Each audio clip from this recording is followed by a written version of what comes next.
this video, we're going to show you to replace the power steering return line on your Dodge Ram located at the bottom side of your power steering reservoir.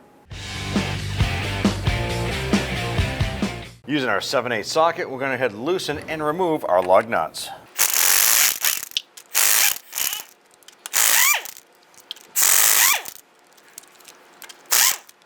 Now that we have the lug nuts removed, let's go ahead and loosen, remove the wheel, and set that aside. Now we're going to go ahead and use a handheld vacuum pump, and we're going to open up our reservoir, pop the cap off, set the cap aside.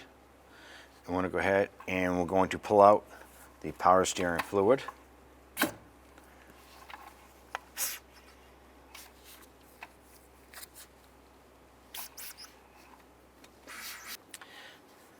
Now what we're going to do is we're going to continue to do this until our reservoir is empty. You can go ahead and put that into a bucket. Once the tank is empty, go ahead and install your power steering reservoir cap.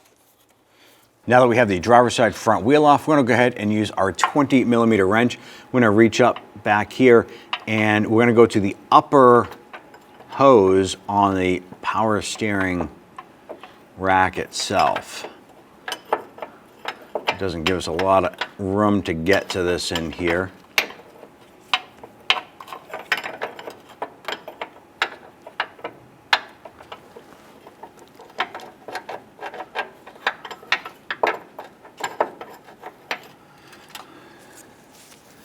You might be able to try and access it from up above here in the engine bay. It gives you a little bit of room.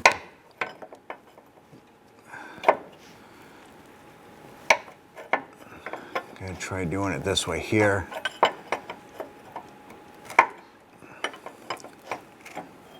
Now, even though we drained out the reservoir of fluid, we're still going to have some power steering fluid left in the system. So be sure to have your catch can underneath, some towels, anything like that to catch the fluid as it runs out. You can grab that hose, kind of wiggle it, and with your other hand, go ahead and finish unthreading that from the rack and pull that hose out. Using your pliers, go ahead and release the clamp here. Gonna open that up, slide that back, and simply go ahead and pull this off. Once again, be aware that power steering fluid is probably going to come out of this, so be careful. Always recommended to wear safety glasses and carefully slide that off. You don't want to wiggle this hose and break it out of the power steering cooler.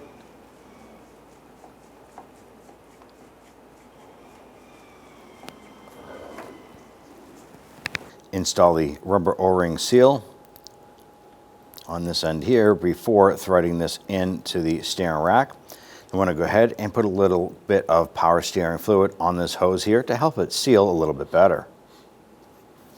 Now go ahead and take this side of the hose, and we're going to get this started in the power steering rack first. It's a lot easier to handle this end here and thread that in without having the other side anchored.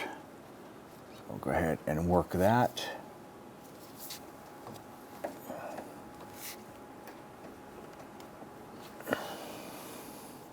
You can go ahead and tighten this down here.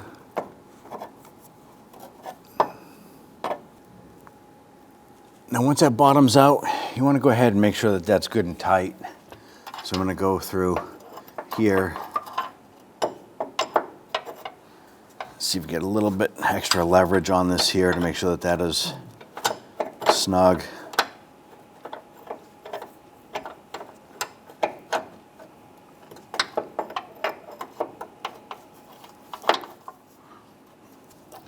Once you feel that's good and snug, let's go ahead and connect the other end. I'm going to take our supplied hose clamp, going to slide that over. Let's go ahead and flex this hose up. Work that on there. Let's line that up right there. Another hose clamp in place here. Go ahead and pop off the little retainer on the back here. You want to watch your eyes when doing this here. You can use pliers if you want as well.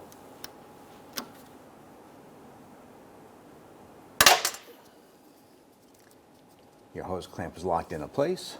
We're going to go ahead and fill up our power steering system here. So go ahead and twist off that cap. On here, it's going to have a full hot and an add. So we're going to go ahead and add fluid to this here. Use a funnel. You want to make sure that's nice and clean. Use the recommended power steering fluid for the model application.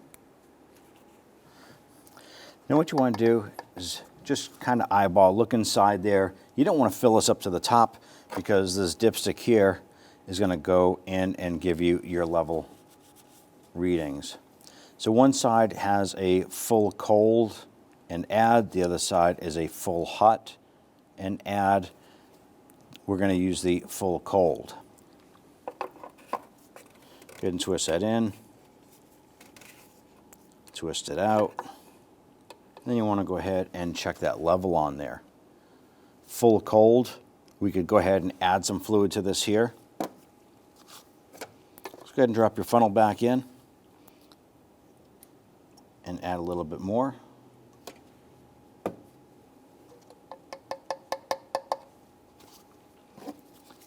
Be sure to clean off your dipstick and then go ahead and do that again. You're just going to continue to do this until you get the appropriate reading.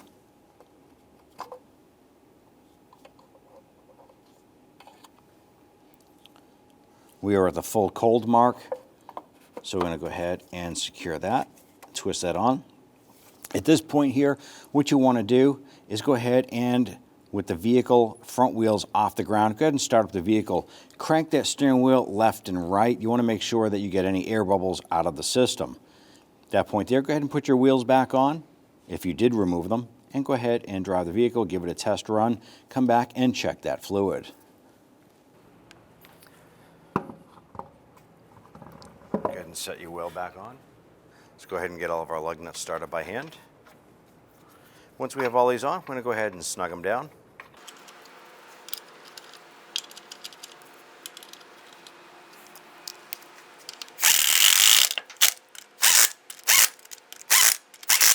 Let's go ahead and torque down our lug nuts to 135 foot-pounds.